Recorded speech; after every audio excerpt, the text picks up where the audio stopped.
नगर निगम के पुराने भवन में वर्तमान में जन्म मृत्यु विवाह पंजीयन स्वास्थ्य शाखा डिस्पैच रिसिप्ट और आरटीआई की सुनवाई आम जनता से जुड़े हुए कई कार्यालय संचालित हो रहे हैं, लेकिन नगर निगम की नई बिल्डिंग में इन कार्यालयों को शिफ्ट करने का प्रयास किया जा रहा है, जिससे कांग्रेस के निवर्तमान पार्षदों में रोष देखा जा रहा है।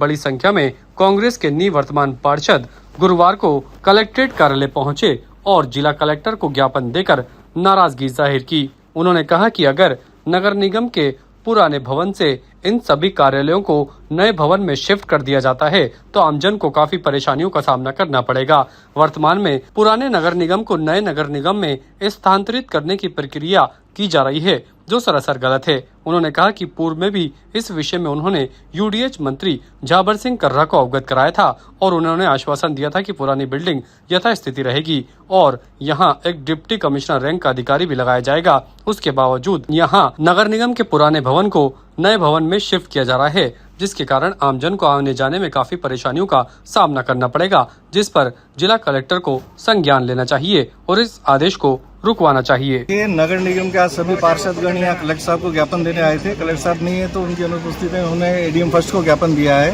कि नगर निगम में जो मेन आम जनता के जो काम है, जो 4-5 काम है, जन्म मृत्यु है, विवाह पंजीयन है, यूटीटी टैक्स जमा कराना है, सफाई का काम है, तो पूर्व में भी इन सबको यहाँ से वहाँ से जो नई बिल्डिंग में करने का था सबने विरोध किया था और तत्कालीन समय में मंत्री महोदय को ज्ञापन दिया था तो उन्होंने कहा था इसको कोई यहाँ से नहीं छेड़ेगा। आज हमने फिर अखबार में पढ़ा और वापस एक ऐसा आदेश हुआ कि सभी समस्त विभाग वहाँ जाएंगे, तो आमजन जो शहर का है वो कितना दुख पाएगा, कैसे वहाँ जाएगा। माखूपुरा का आदमी अगर पंचशील वाली नगर निगम में जाएगा तो कम से कम 20 से 25 किलोमीटर जाना पड़ता है। ऐसी स्थिति में आम जन का हित में ध्यान रखते हुए और हमने ज्ञापन दिया कि इन विभागों को यह यथास्थिति रखें और अगर आपको करना है तो बाद में इसको दक्षिण का जोन बनाइए ना। हमारी बिल्डिंग है, निगम की बिल्डिंग है, निगम की संपत्ति है, साधन भी नहीं है, वहाँ साधन भी नहीं है, साधन भी नहीं है, कुछ ना टेम्पो जाते हैं ना कोई साधन जाता है, वहाँ का स्टाफ भी कैसे जा रहा है ये भी कह नहीं सकते आप। इसलिए हम सब मिलकर के आए थे और हमने सुनने का जन्म मृत्यु प्रमाण पत्र है, सफाई की व्यवस्था का है, ये सब इस नगर निगम पुराना नगर निगम में ये इसी में रहने चाहिए। कारण क्या है, क्योंकि आसपास की जो एरिया है वो सीधे यहाँ के पास कर लें।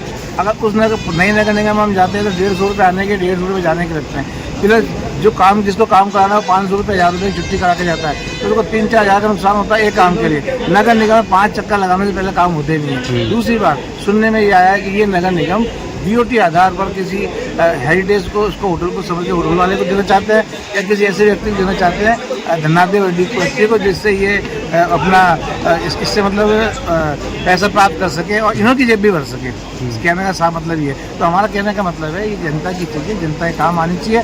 जनता का काम समय पर हो जाता है, जल्दी हो जाता है यहाँ पर, लेकिन वहाँ पर नहीं हो पाएगा। इसलिए हमारा निवेदन है डीएम साहब से, कलेक्टर साहब से कि आप इसके अंदर हस्तक्षेप करके नगर निगम को यहीं रहेंगे। ताज़ा खबरों के लिए देखते रहें सरेराह न्यूज। अपना फ़ोन उठाएं और सब्सक्राइब करना ना भूलें।